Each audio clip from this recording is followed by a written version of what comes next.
Residents in these areas should consider gathering important documents and belongings and make sure that you have a plan to move yourself, your family, your pets out of harm's way should major flooding occur.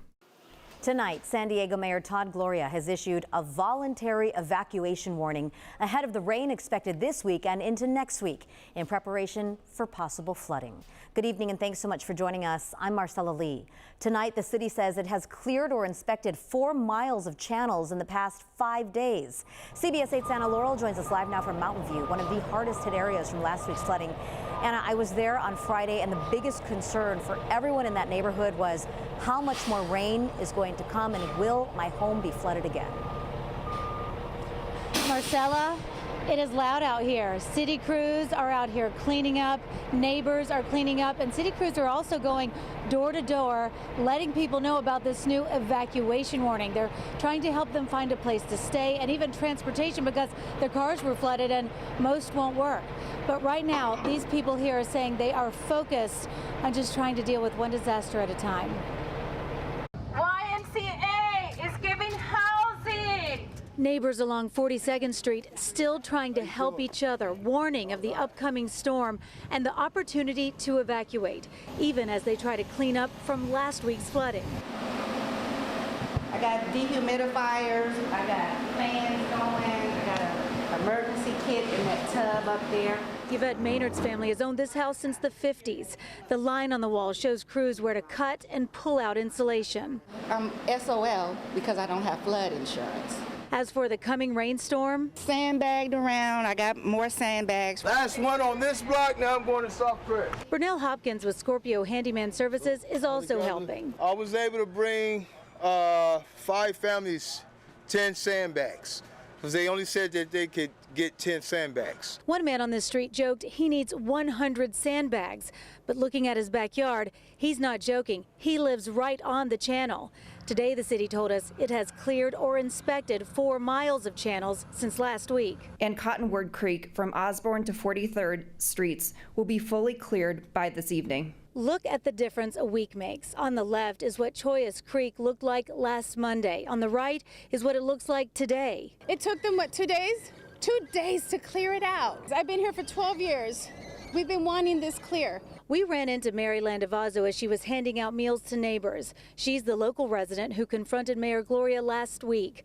I asked her if she's ready for the coming rain. And then they're passing sandbags? Are you kidding me? My whole house is destroyed. Today, the city issued a voluntary evacuation warning and is helping people still in their flood-damaged homes find a place to stay. Residents in these areas should consider gathering important documents and belongings and make sure that you have a plan to move yourself, your family, your pets out of harm's way. What are we going to save? There's nothing to save. Everything's gone. We have no idea. Yeah, she says there's nothing for us to save. It's already gone. The sense I get from people out here is that the warning and the help from the city is just a little too late. The city does say it's got extra fire rescue crews, swift water rescue crews that are ready and on standby tomorrow and for next week's rain. I did just get a text from a friend of mine. She says MLK Rec Center says they ran out of sandbags this morning. Spring Valley Fire Department also giving them out, but only for unincorporated residents.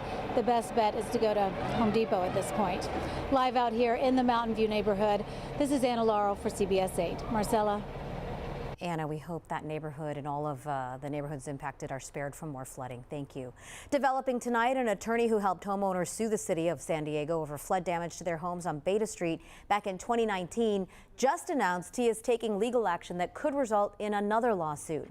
Attorney Evan Walker says he is filing something called a tort claim with the city. The city will have 45 days to respond, and if it doesn't settle, Walker says he will sue on behalf of the families. He says nothing has changed since the city first settled that lawsuit in 2019. He says the drainage problems were never addressed and says had the city cleared that channel that runs right through that area, the flooding last Monday would not have happened and people would not have lost their homes and all of their belongings.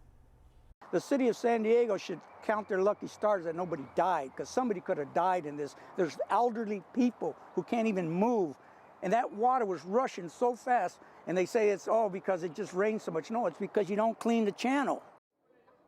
Walker says this time around he could be representing anywhere from 50 to 500 clients.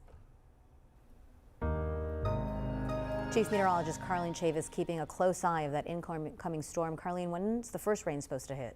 It's supposed to hit once we get into the overnight hours, Marcella. So we're already starting to see rain on the radar for parts of California, just not here in Southern California just yet. Your storm headlines, we are talking about that key time frame of getting the heaviest, most widespread activity, 8 a.m. tomorrow all the way through noon. Then we have another surge by the mid-afternoon hours. Now it starts to taper off a little bit more once we hit Thursday night through Friday. It's more isolated to scattered showers, and then we're eyeing another storm system for next week. When it comes to excessive rainfall, our chances are slight because we could have some thunderstorms out there west of the mountains, and we could be dealing with some high rainfall rates of 1 inch to 1.5 inches per hour if we do get the development of those thunderstorms. So that's something that we'll be monitoring by tomorrow. The possibility is there. The emphasis is more on moderate to heavy rainfall during that key time frame, as mentioned, about 8 a.m. to noon. Then again mid-afternoon, and when all is said and done with this first batch, we could see about 1 inch to 2 inches west of the mountains. We'll go ahead and take a look at more details and time it out a little bit more in complete forecast. Marcella.